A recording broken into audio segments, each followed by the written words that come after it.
Oh, hi, and fancy meeting you here at the Daily Space Weather. We've got some new sunspots, a cosmic ray report, and lots more to cover.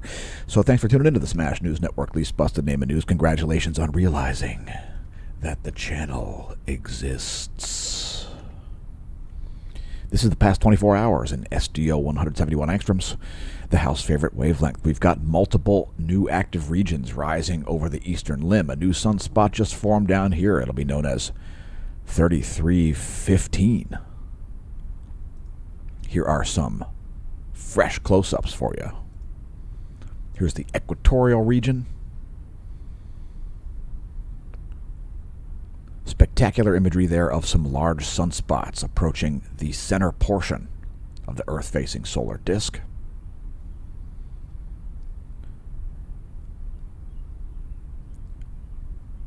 We've got close-ups of the northern hemisphere.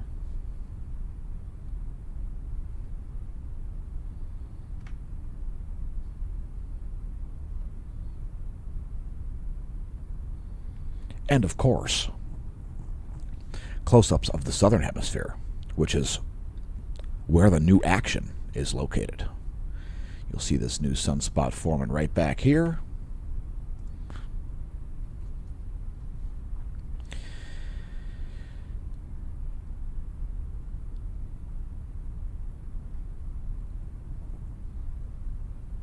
And let's take a brief look at sunspots before we do a rundown of certain activity. So here's your sunspot view. Let's zoom in on that.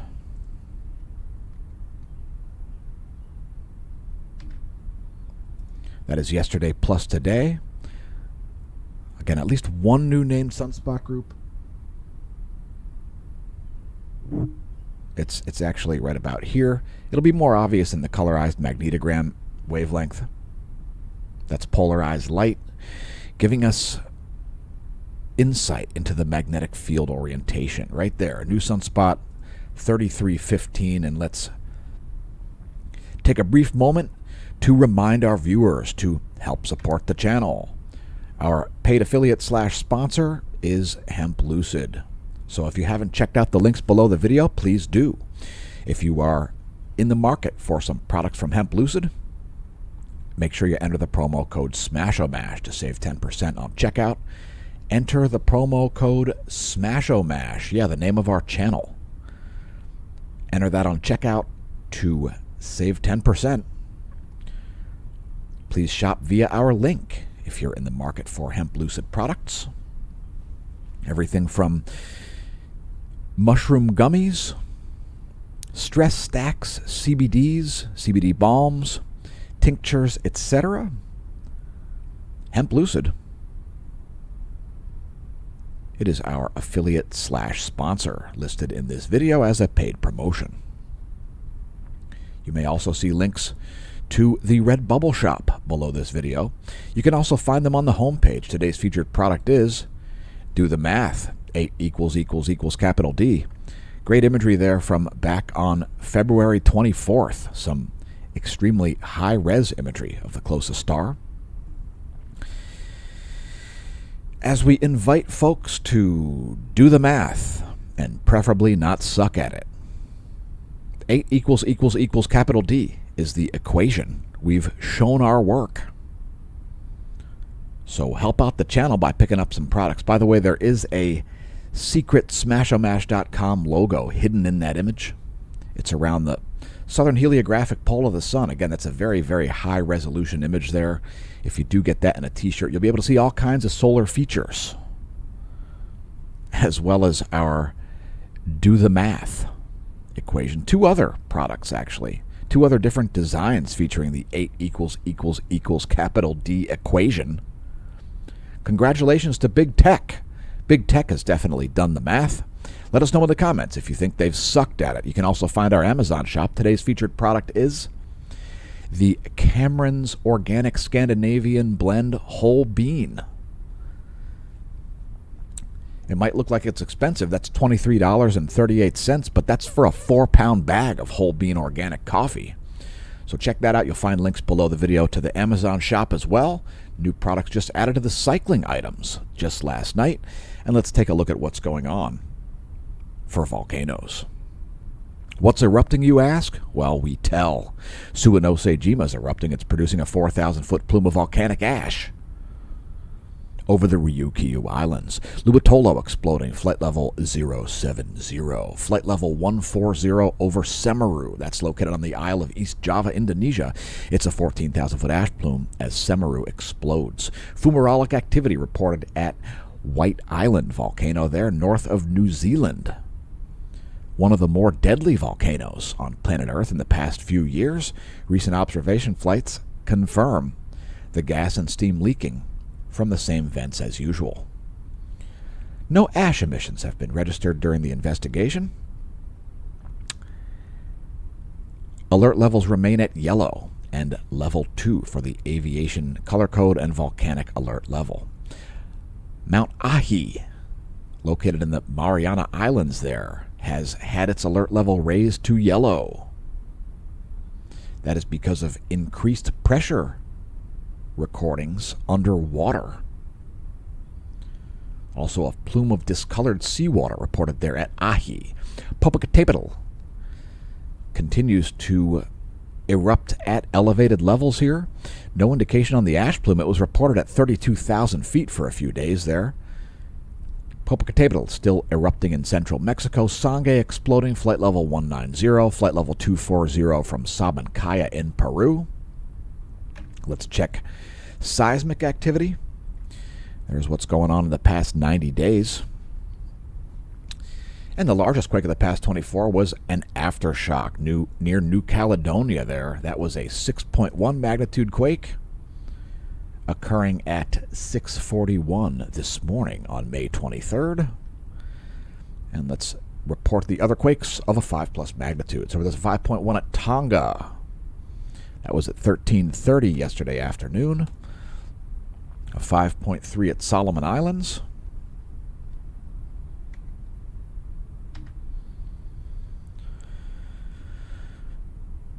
That was at 13:36. So the most activity there is in the southwestern Pacific.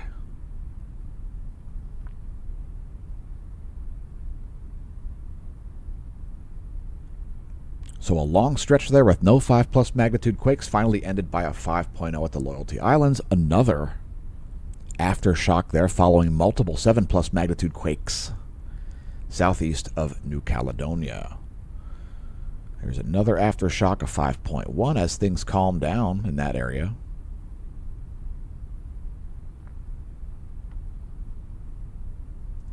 And there's a 5.1, and there's that 6.1. Again, that was at 6:41 this morning. Let's get back to space.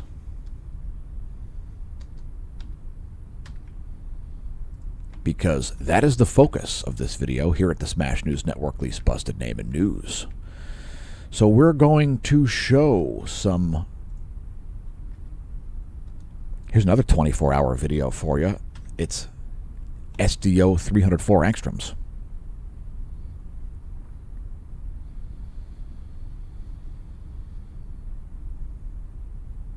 And we've also added 335 just to show some additional solar data there for you. That's ionized helium plus ionized iron, 335 angstroms for the ionized iron, 304 angstroms for the ionized helium.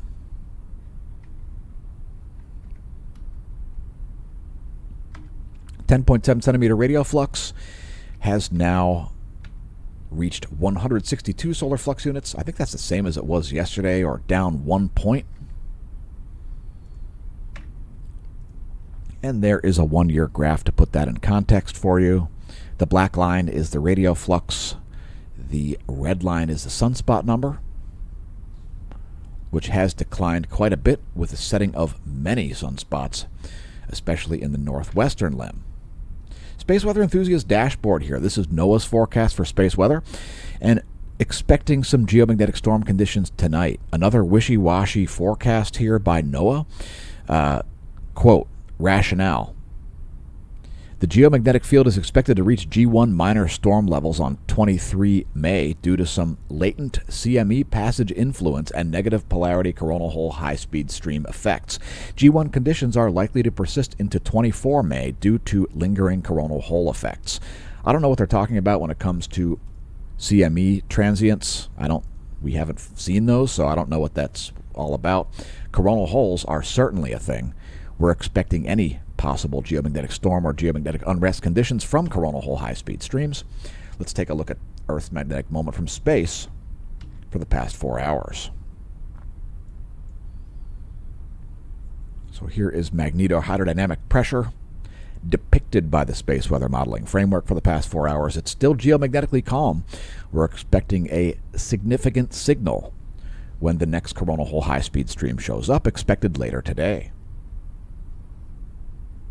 It's all about the magnetic fields. If that coronal hole high-speed stream has strong magnetic fields, then we can expect to see geomagnetic storm conditions. Otherwise, maybe not. If we do see strong geomagnetic storm conditions, we may even see the aurora at mid-latitudes, places like Pennsylvania, where we are located. And let us know in the comments where you're located. By the way, thanks to our new viewers, new subscribers, etc. Let us know your location in the comments if you are new to the channel. Or perhaps even if you're old to the channel, because I have trouble keeping track of where everybody's located. Here's Earth's magnetic moment from the ground for the past 4 hours. Again, it is geomagnetically calm. However, when we do see geomagnetic storm conditions, try using the ground magnetic perturbations map to give you an idea of where you might be able to see the aurora. That should help. It's ground magnetic perturbations, magnetic flux density from Earth's ground level. Next, the KP index currently at KP3, geomagnetically calm conditions, and the real-time solar wind here showing us also the expectation of a significant signal when the coronal hole high-speed stream shows up in earnest. So at the moment, we still do have elevated solar wind speeds here at 576 kilometers per second. Solar wind density here very low, at only 2 protons per cubic centimeter or so. We're expecting a significant uptick in the solar wind density. That will signal the initial arrival of the coronal hole high-speed stream. Expect a density spike, a density reduction, and then an increase in the solar wind speed. That's the telltale signature of coronal hole high-speed streams. Next, we'll look at some magnetic data. There are the GOES magnetometers. And let's take a look at the heliospheric current sheet next. So here's our top view ecliptic plane field plot. Earth's still in a South Pole current sheet. You can expect the South Pole current sheet to remain the relevant current sheet to planet Earth for the next couple of days. There's the last image. Keep in mind that is 1 hour and 3 minutes old, and the magnetic environment can suddenly change. In other words, for example, if we saw a very large sunspot, in other words, if that new sunspot in the southern hemisphere grows rapidly, we could see an acceleration of the North Pole current sheet. Next, our line of sight field plot. There is the sun's B field depicted in blue, north solar polar field in green, south solar polar field in red. Earth just moving past the center line of the south heliospheric current sheet. And here is our coronal hole line of sight plot. Super important are coronal holes to the solar polar field reversal process. So it's not just sunspots that are relevant to solar cycles, it's also the changing of the radial flux. The sunspot number is, of course, relevant, and also the coronal holes, which show us the solar polar field reversal process. Currently, we do have some North Pole coronal holes here rotating in the southeast. Let's see if we can see them with our 211 angstroms wavelength from SDO. So right up here, we should see these coronal holes becoming more well-defined in the coming days. At the moment, all we've got is South Pole coronal holes. So the current situation is something like this. The sector boundary crossing is over there. Here we've got south. Down here we've got the north. North Pole heliospheric current sheet should be here in a couple of days, barring the excessive growth of this new sunspot that formed right over here. Next, we'll move to sunspots. Again, one more new group. It is beta gamma class at least. It's right about there. Right in this area right here. Besides that, no major changes. Here are some spectacular views. And you see that new sunspot grow rather rapidly there in the southeast.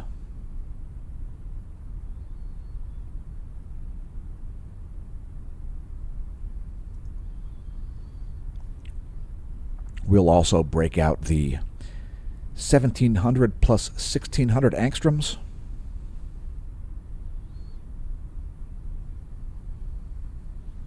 Keep in mind, folks, there is still a significant possibility of large solar flares, which we will cover next.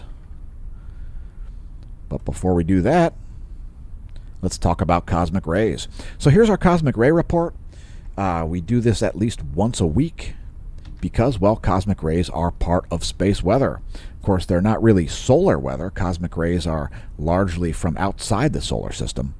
And for our regular viewers, you're well aware that cosmic ray flux is inversely proportional to solar activity. In other words, when we see a lot of sunspots, we see lower cosmic ray flux than when we see solar minimum conditions.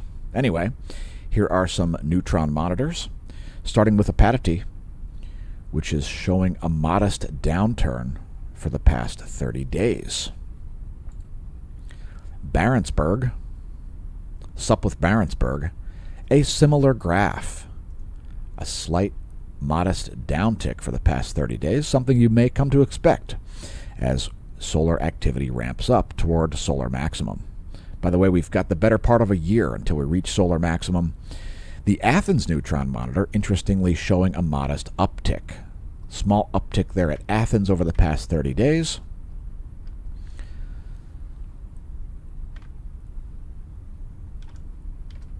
I didn't mean to switch to that. Next cosmic ray observatory is Mexico City. Mexico City showing a modest downtick over the past 30 days. And let's look at Oulu, Finland, and the Antarctican monitors. So there is Oulu. Oulu showing a slight, well, it's almost flat there on the past 30 days. Almost precisely flat there over the past 30 days at Oulu. DOMB Antarctica showing also flat readings. And DOMC Antarctica also almost flat, a tiny downturn over the past 30 days. That's our cosmic ray report. And let's move on to solar energetic particles and solar flares. So there is your GOES proton flux. And nothing doing there. It is calm conditions for solar energetic particle events. The solar flaring has actually remained above a C-class background level. So despite some large sunspot groups setting in the west, we still do have a C-class background level X-ray flux. So, I mean, at the moment here for today so far, the background flux is like C1.35. Again, the probability for large flares is kind of high. So let's take a look at some additional imagery here. Here is a 24-hour video featuring SDO 131 plus 171 angstroms.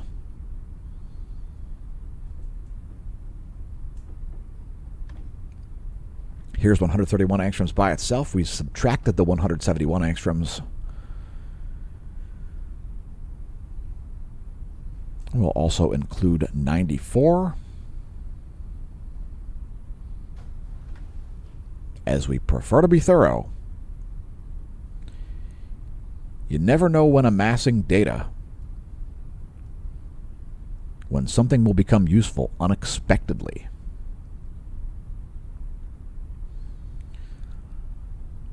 So again, the possibility of large flares remains kind of high, mainly from the eastern portion of the limb here, and we've got some somewhat active sunspots here moving right into the center of the Earth-facing solar disk. Next, a star chart. This is what's going on overhead in Lehigh Valley, Pennsylvania. If you want to make your own, just head to skyandtelescope.org. The sun there having just risen an hour or so ago over Lehigh Valley, Pennsylvania. And let's do a solar system forecast. So here's where things are today. We'll advance this 1 week for all of you solar system enthusiasts.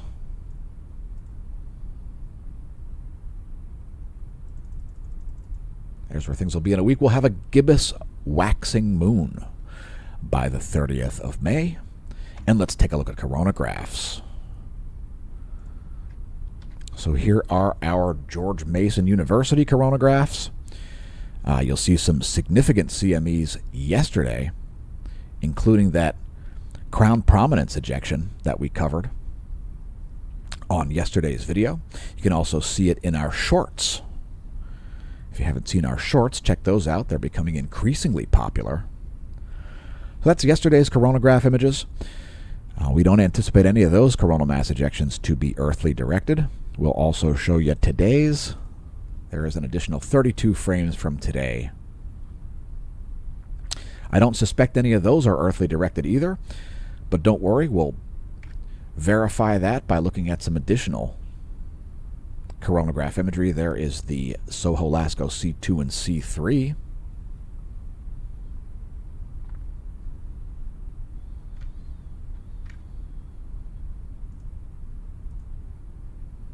And let's just jump back to solar imagery here for a brief moment. Here's the past 24 hours in SDO 211 plus 171 angstroms. Shows great depth of this coronal hole, which is what we are expecting to see a high-speed wind from later tonight. So that's the past 24 hours. Let's move to our coronagraphs. Some spectacular CMEs happening there on the coronagraph images. Let's get a little closer to show some additional detail. That crown prominence ejection was quite spectacular yesterday.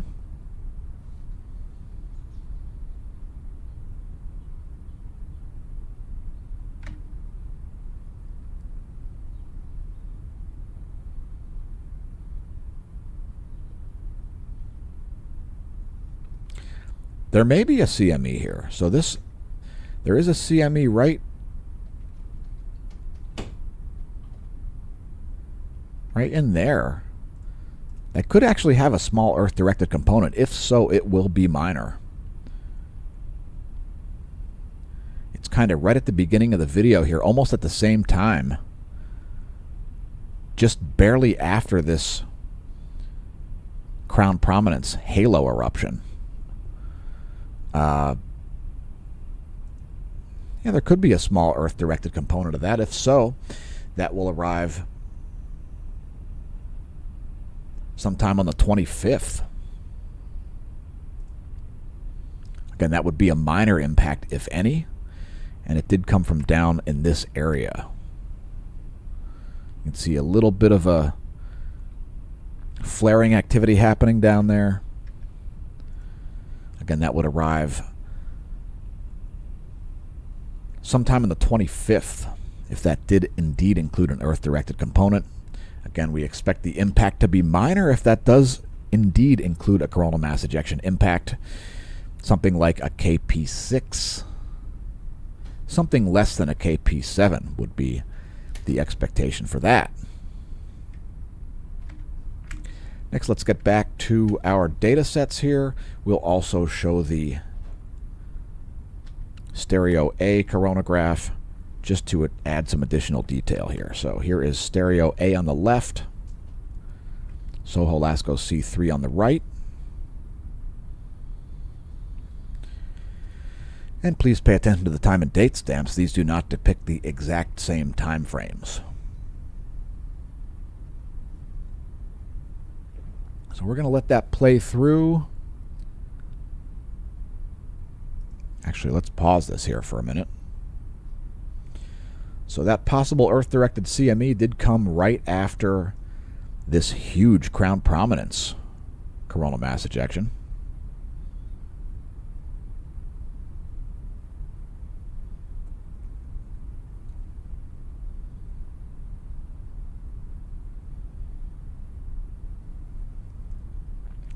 Again, if there is an earthly directed component there, it's going to be quite minor.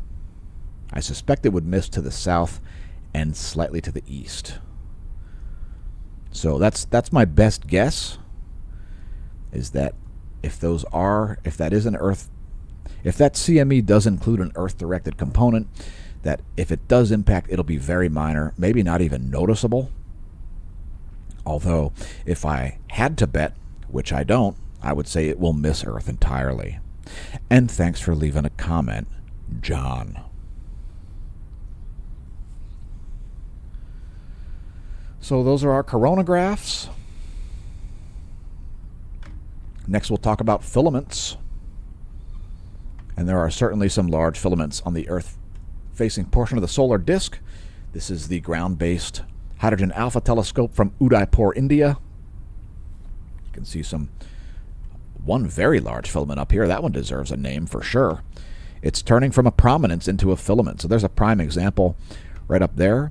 You can see that prominence as it rises over the northeastern limb, it becomes a filament. It turns from an emission feature to an absorption feature. So that's a great example, and that's a great filament to get a name. So if you want to name a filament, name that one after a living person. Do it over on Twitter, and make sure you follow us over on Twitter. It is at Smashomash. Yeah, all over the internet, at Smashomash. Follow the hashtag #NameThatFilament to name filaments after living people.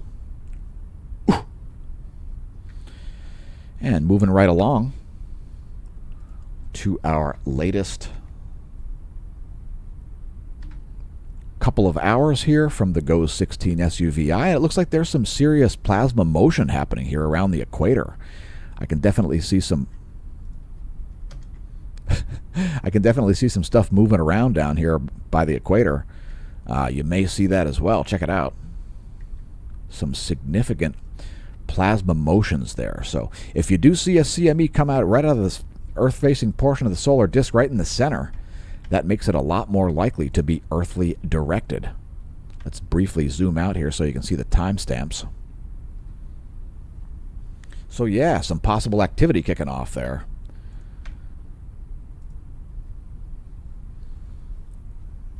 And here is 193 plus 304 angstroms. A great composite series of images there to help show those massive features. That plasma filament up there is very large and very dense, but really the motion is happening right around the equator, right in the Earth-facing portion of the solar disk, which we're delighted about, hoping for an Earth-directed coronal mass ejection.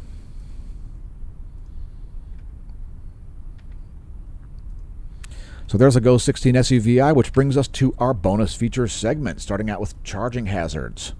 As far as satellite charging hazards, it looks like we've got some. They are located in the Eastern Pacific. They are of the surface charging variety. Those may cause some minor satellite communications failures today, so be aware of that. It's not HARP, it's not EMPs, it's not China and Russia. It's space weather. GOES electron flux is in a sort of a normal operating range here. That's the past 3 days as measured by the GOES 16 and GOES 18 using their radiography from their geosynchronous orbits. There's the 1-year graph to put it in context. Moderate levels of electron flux have been achieved. There's the forecast model. NOAA was right on with today's forecast, or very close, expecting a little increase tomorrow. I'm not so sure about that. That will have to be one for tomorrow's space weather video. I've got no forecast for electron flux. We'll look at the F flare of the ionosphere, though. The vibrational frequency of the layer that's measured by the GOES 16 and GOES 18. This is where the electron flux is measured at the F flare, located at about 300 kilometers of altitude. And this is depicting vibrational frequency in megahertz, millions of vibrations per second. It's the bridge between Earth and space, and I'm seeing lots of low-frequency anomalies indeed.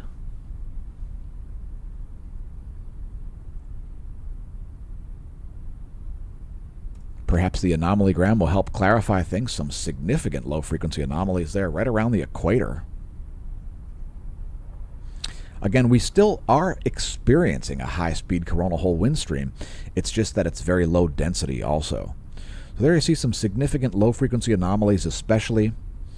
They are centered around the Earth's weakest parts of its magnetosphere, which are right here and right about here. So that's sort of the weak spot in Earth's magnetosphere. Weaker over South America than over the western equatorial Africa. But that's what's going on in the F layer. One of the many data sets that we gather daily on the channel, because again, who knows if these will become relevant in the future. Anyway, there's the latest image, 11:30 Universal Time ionogram and anomalygram. Lots of low-frequency anomalies here, currently over the Indian and Pacific Oceans. Total electron content depicts free electrons up to about 12,500 miles of altitude. That's the inner portion of the outer Van Allen belt, the location of your GPS satellite. Feel free to pause the frame on this if you are not familiar with those distances. These are the most likely places to see GPS errors. When your GPS must communicate through free electrons, it causes signal refraction. And this will give you an idea of those likely locations. Things are fairly orderly here. We are seeing moderate levels of electron flux. No major total electron content anomalies, at least not visible on that map. We'll also show the North American total electron content anomaly from the 10-day average. This depicts high electron content anomalies in red and low electron content anomalies in blue. And this is the end of our space weather section. Here's a high-res image of the closest star and colorized magnetogram and an intensitygram. Now, we do have some active regions rising in the east. At the moment, they are not sunspots. As you can see here, no dark umbrae on the eastern limb, at least not right on the limb. But here's this new group. That'll be 3315. That'll get a name today. It is Beta Gamma class. It may even be Beta Gamma Delta class.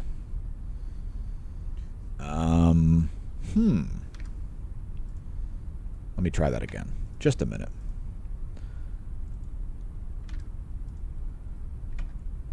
So there are the fields. We have a leading South Pole umbra, and then slightly to its northeast, we have a trailing North Pole umbra.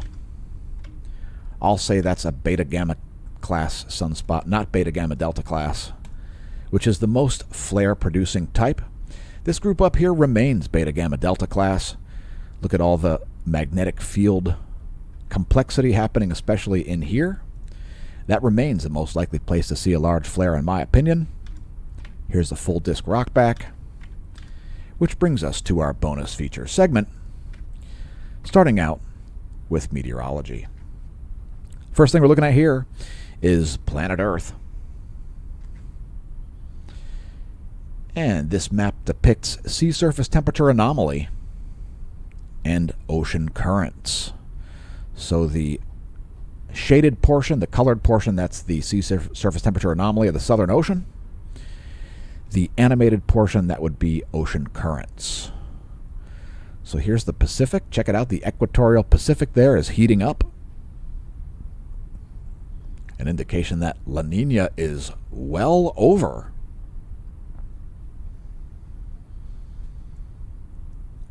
There's Earth's largest surface heat sink and body of water, the Pacific Ocean. Here's the Indian Ocean.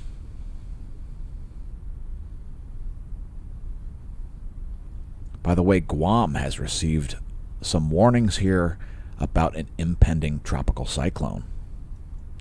Here's the Atlantic Ocean.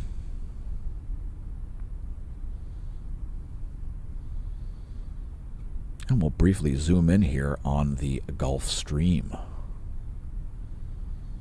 So there's the Gulf Stream.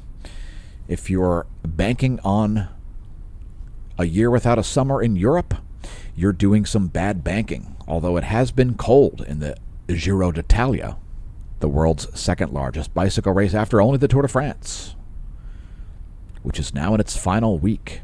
Mountaintop finish stage today, by the way. And let's break down meteorology. So we're going to be zooming in closer and closer to the U.S. We'll start out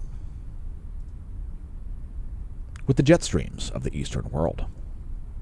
There are the 250 hectopascal winds of the most populous portion of the planet, and here are the surface winds. And you can see that strong cyclonic system there. I believe it is on a collision course with the Isle of Guam. Here are the surface winds of the west. And here are the jet streams. Incoherent jet stream over most of the lower 48. You may see some weird weather patterns as a result of that, as the jet stream will largely not be moving your weather systems in the normal west to east fashion. Here are the jet streams of the central world, Europe, Africa, and the Middle East, and there are the surface winds.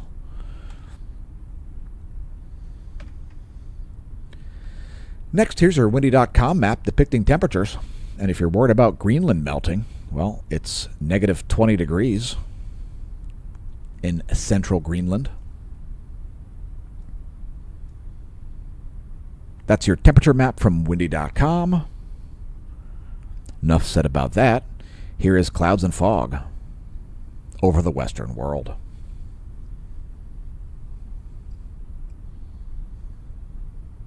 We show it daily on the channel as one of our value-added services. It's a bonus feature, basically, the entire meteorology segment.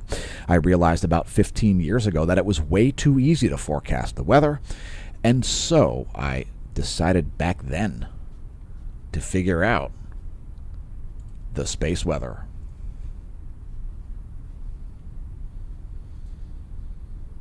Next, we've got your weather.gov map.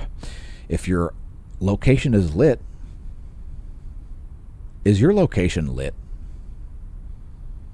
Do you think Austin, Texas is lit? Are there too many people moving there from California?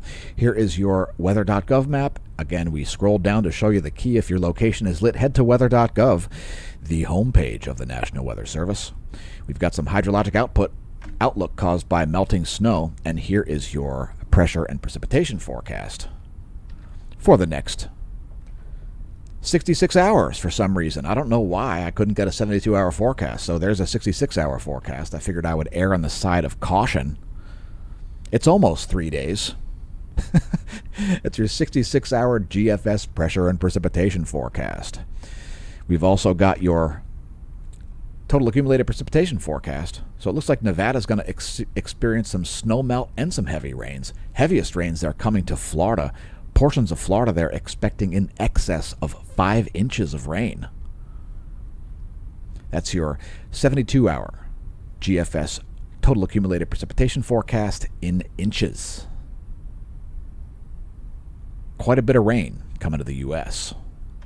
Next, your temperature anomaly forecast in degrees Celsius. This is a 72-hour forecast as well. 72-hour GFS model temperature anomaly forecast in degrees Celsius depicted here. And we've also got lightning mapper. There was some heavy lightning there across Texas, which has since dissipated. And here is your real-time lightning map from lightningmaps.org. Check out the lightning around the Mediterranean. Dag! Stormy times in Europe right now. That is a lot of thunder and lightning. Also Sweden and Finland. perhaps even Belarus. Shout out to Eugene the Philosopher. And do we have active cells in the U.S.? It looks like we do. Hey, desolate area that contains like 4 people. There's thunder rolling in. That is Montana. Also some active cells in Idaho, Minnesota, and the Gulf. Please support the channel, by the way. These videos are brought to you at massive personal risk and expense by Smash staff and I. So consider becoming a member of the Smash team. Sign up for email alerts. Email disaster alerts go out for free, even to bronze level. Thanks most of all to our silver, gold, and gold annual paid-up subscribers. If you want additional content, smashomash.com/smash team is the place to do it. You are hereby invited to join the Smash team. The fact that you've seen this video is your invitation. The official homepage of the channel is smashomash.com, launched in 2019 as a result of pathetic, putrid, and disgusting censorship on Facebook. We launched our own website because, well, we decided that we needed to forge our own path. Oh, wait, I guess you're not really forging a path. We needed to blaze our own trail when it came to this stuff. So welcome to the Neo Renaissance. Support the channel via our links. You'll find links to the Amazon shop, the Hemp Lucid shop, Instagram for lifestyle, fitness, and other types of unrelated posts that are unrelated to space weather, at least. And feel free to read our mission. You can find that at the Smasho forum, smashomash.com/forum/mission to read all about it. Once again, thanks to our gold and silver Smash team members especially. We'll close out the meteorology segment with U.S. Doppler radar, clouds and fog, and water vapor. Some precipitation there showing up around Alaska. We'll focus on the lower 48. There's the current situation for vertical motion in the air column. Doppler radar. Here is clouds and fog over the lower 48. And there is water vapor. It looks like clear skies are coming back to Texas as there is dry, massive air pushing its way into the east. Louisiana. There are clouds headed your way.